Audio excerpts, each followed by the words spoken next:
ये तो अगले चैप्टर में आने ही वाला है कि जीएसटी कौन से गुड्स पे लगने वाला है। तो जीएसटी सबके सारे गुड्स के ऊपर लगता है, लेकिन पेट्रोलियम प्रोडक्ट्स के ऊपर अभी भी नहीं है।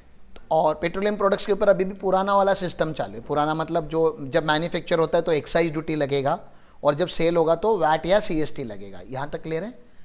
और जो अल्कोहल है, ठीक है ना, अल्कोहल के ऊपर भी क्या है, जीएसटी नहीं है। आप दारू पी के आईटी से ही मत मांगो प्लीज़, कि दारू बहुत इंपॉर्टेंट इनपुट्स था बिजनेस का सर, बिना उसके बिजनेस चल ही नहीं रहा था, तो हमारे ऑफिस में हम बॉटल्स ला के रखते हैं और उसका आईटी से क्लेम करना चालू ना कर दो। इसलिए गवर्नमेंट ने, that is one of the reason कि क्यों GST, it's a personal goods ना, इट्स अ पर्सनल कंजम्पशन। अच्छा, अल्कोहल इंडस्ट्रियल यूज में जो होता है वो नहीं, जो शैम्पू में, सोप में, परफ्यूम में, वो इंडस्ट्रियल अल्कोहल होता है, उसका आपको क्रेडिट मिलता है। Alcohol for human consumption, I am very much clear.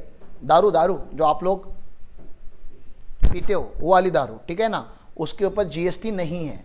क्यों नहीं है जीएसटी? क्योंकि उसके ऊपर कौन सा लॉ है, पुराना लॉ है। और पुराना लॉ मतलब स्टेट एक्साइज ड्यूटी और स्टेट वैट है उसके ऊपर।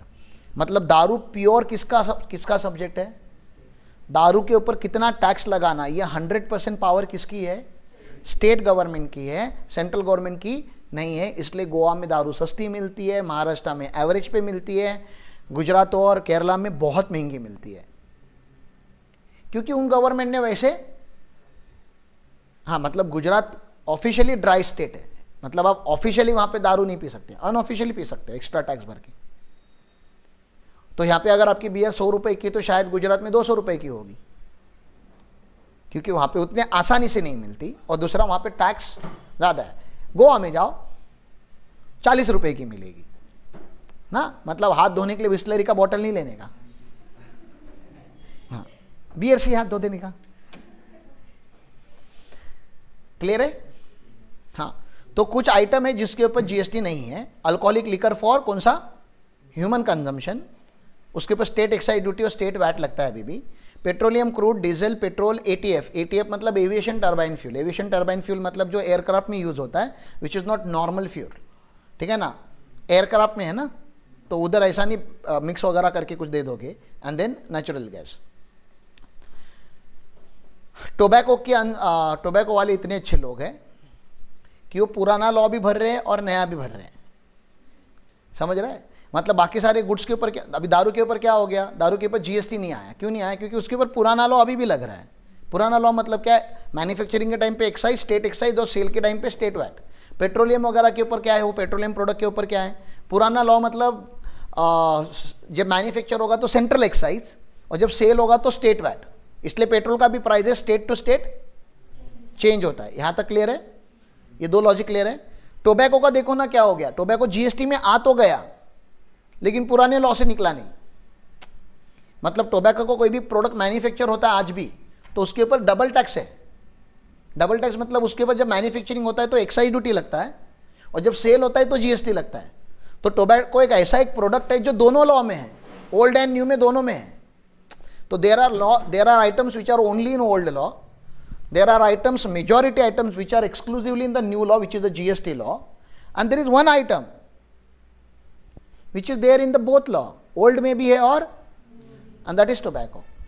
समझ रहे हैं? टोबैको मैन्युफैक्चरिंग के ऊपर आज भी एक्साइज ड्यूटी लगता है, टोबैको एंड टोबैको प्रोडक्ट के ऊपर, एंड सेल करने के टाइम पे जीएसटी लगता है। और खाली जीएसटी नहीं लगता, बहुत ज़्यादा जीएसटी से इंपॉर्टेंट क्या है, सेस लगता है, जो सादा टक्का नहीं है, बहुत हाई लेवल पे जाके 260-204% ऑफ टैक्स अमाउंट, मतलब एज गुड एज डबल टिबल ले रहे हो आप। जितना टैक्स होता हो, 2 रुपए का टैक्स होता, एक सिगरेट में अगर 2 रुपए का टैक्स होता होगा ना, तो 4 रुपए का सेस है, 6-7 रुपया तो गवर्नमेंट को ही गया। ओके, फिर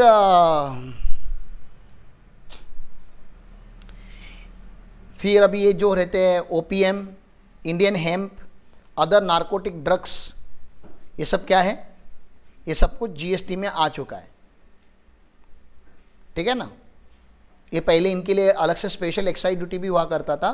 कुछ कुछ स्टेट लोगों ने अभी भी, जैसे ओपीएम क्या है, वो narcotic drug subject to state excise में भी अपने यहाँ पे डाला हुआ है। कुछ कुछ स्टेट ने उन्होंने बोला कि नहीं हमारे यहाँ पे गांजा हम टैक्स करके रहेंगे, तो उस स्टेट को भी पावर दिया है मैन्युफैक्चरिंग के ऊपर। लेकिन सप्लाई के ऊपर क्या लगेगा? सप्लाई मतलब समझ रहे हो ना, मैन्युफैक्चरर पहला सप्लाई करेगा, फिर डिस्ट्रीब्यूटर, फिर होलसेलर, फिर रिटेलर।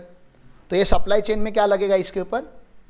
जीएसटी, ठीक है ना। तो ये जो hemp, Indian hemp, opium and other narcotic drugs, मतलब ड्रग्स, उसके लिए लॉ है। रियल एस्टेट पूरा का पूरा इमूवेबल प्रॉपर्टी अगर होगी, रेडी प्रॉपर्टी होगी, तो उसके ऊपर कोई लॉ नहीं लगता, ना वैट लग रहा है, ना सर्विस टैक्स लग रहा है, ना जीएसटी लग रहा है। लेकिन अंडर कंस्ट्रक्शन अगर होगा तो उसको सर्विस कॉन्ट्रैक्ट बोलते हैं और उसके ऊपर जीएसटी लगता है, ठीक है। आगे अभी क्या बात करने वाले कि कौन से गवर्नमेंट ने कौन से टैक्स ड्रॉप किए, ठीक है ना। तो ड्रॉप करके नया, तो GST is not a new law, GST is emerge, it's a total of 17 different act. Indirect tax पहली बार इंडिया में नहीं आया, इसके पहले भी इनडायरेक्ट टैक्स थे, लेकिन बहुत सारे थे। तो उन बहुत सारों को बहुत कम करके एक लॉ बनाया गया। आप देख रहे हो ना, यहाँ पे हाथ मिला रहे हैं लोग दोनों, एक स्टेट गवर्नमेंट का हाथ है और एक सेंट्रल गवर्नमेंट का हाथ है, ठीक है ना। इस लाइक वो डब्बा, एक जीएसटी का डब्बा बना है, मैं एक आइटम डालेगा तो एक आइटम डाल, मैं एक आइटम डालेगा तो एक आइटम डाल, समझ में आ रहा है। तो ऐसा इन्होंने डालना चालू किया। तो सेंट्रल लेवल पे उन्होंने सेंट्रल एक्साइज ड्यूटी डाली, एडिशनल एक्साइज ड्यूटी उन्होंने ड्रॉप कर दी।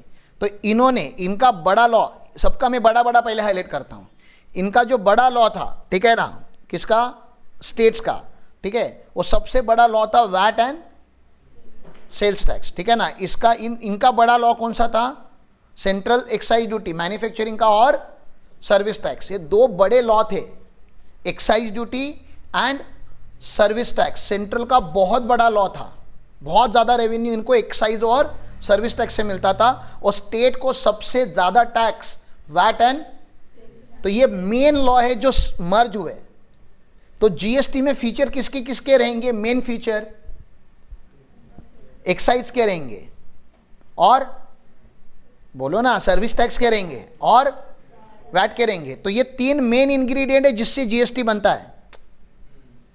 बाकी मसाला अलग अलग है, लेकिन ये तीन सबसे बड़े इंग्रेडिएंट है, एक्साइज, सर्विस टैक्स एंड यहाँ का वैट या सेल्स टैक्स। मतलब कहीं पे वैट बोलते थे और इंटरस्टेट होता था तो सेल्स टैक्स बोलते थे। ये मेन इंग्रेडिएंट है, ये समझ में आया? ओके। तो ये वैट, अच्छा, VAT within the state होता था तो वैट लगता था, एक स्टेट से दूसरे स्टेट में जाता था तो सीएसटी लगता था, सेंट्रल सेल्स टैक्स। तो सीएसटी मतलब वो वैट का ही छोटा भाई है, तो वो उसमें मर्ज हो गया। तो ये मेन हो गए। मेन समझ में आया आपको? चलो आगे चलता हूँ। फिर ये एक्साइज ड्यूटी का ही एक था, excise duty under medical and toiletry preparation act, ये अलग ही एक्ट था एक्साइज ड्यूटी का, वो भी मर्ज कर दिया। एक्साइज और कस्टम्स में सीवीडी और स्पेशल सीवीडी करके एक रहता था, कस्टम्स में खास करके काउंटरवेलिंग ड्यूटी करके एक रहता है। सीवीडी का फुल फॉर्म होता है काउंटरवेलिंग ड्यूटी, उसके ऊपर हम बात करेंगे जब हम कस्टम्स लॉ में जाएंगे, लेकिन तो कस्टम्स का लेवी, तो वो भी उन्होंने ड्रॉप किया। अभी सीवीडी, स्पेशल सीवीडी के जगह पे कस्टम्स वाले आईजीएसटी लगाते हैं। क्या लगाते हैं? आईजीएसटी, क्योंकि ये ड्रॉप हुआ ना, CVD, special CVD excise duty और वैट को ही रिप्रेजेंट करता था पहले वाले लॉ में। तो आपको इसका नॉलेज, खाली नॉलेज के लिए बता रहा हूँ, इसका अभी प्रैक्टिकल से तो कोई लेना देना है नहीं, तो पास्ट हो गया ना, इतना सारा था तो अभी डिलीट हो गया। एंड देन ऑब्वियसली बहुत सारे सरचार्ज और सेस हुआ करते थे सेंट्रल लेवल के, वो सारे मर्ज हो गए। स्टेट का क्या क्या गया? स्टेट का एक एंटरटेनमेंट टैक्स चला गया। स्टेट के पास एक बहुत बड़ा टैक्स होता था, एंटरटेनमेंट टैक्स, जो इसके ऊपर लगाया करते थे, मूवीज़ वगैरह के ऊपर, खास करके मूवी या ये जो कॉन्सर्ट्स वगैरह होती है या बड़े बड़े गेम होते ही है, आईपीएल वगैरह के जो गेम होते हैं, उसके ऊपर एंटरटेनमेंट टैक्स बहुत बड़ा लगता था स्टेट लेवल का, वो उन्होंने मर्ज कर लिया। लेकिन अभी भी कुछ कुछ लोकल बॉडी का एंटरटेनमेंट टैक्स है। लोकल बॉडी मतलब बीएमसी का खुद का अपना एंटरटेनमेंट टैक्स है, कि मुंबई में अगर कोई इवेंट लेना है तो आपको बीएमसी को कुछ पैसे देने पड़ेंगे। तो लोकल अथॉरिटी वाला मर्ज नहीं हुआ है, समझ रहे आपको? हाँ, लॉटरी, बेटिंग एंड गैम्बलिंग को मर्ज कर दिया इन्होंने। पहले लॉटरी, बेटिंग, गैम्बलिंग का अलग से टैक्स होता था, मतलब गवर्नमेंट कभी जुआ लगाने के अगेंस्ट था ही नहीं। गवर्नमेंट तो चाहता था कि आप जाओ, लॉटरी खेलो, गैम्बलिंग करो, आप दारू पियो, गुटखा खाओ, सिगरेट पियो, हम चाहते हैं, हमें ऐसे ही सिटीजन चाहिए। दूध पे के देश नहीं चलता, ये सब करके देश चलता है, क्योंकि ये सब के ऊपर क्या होता था?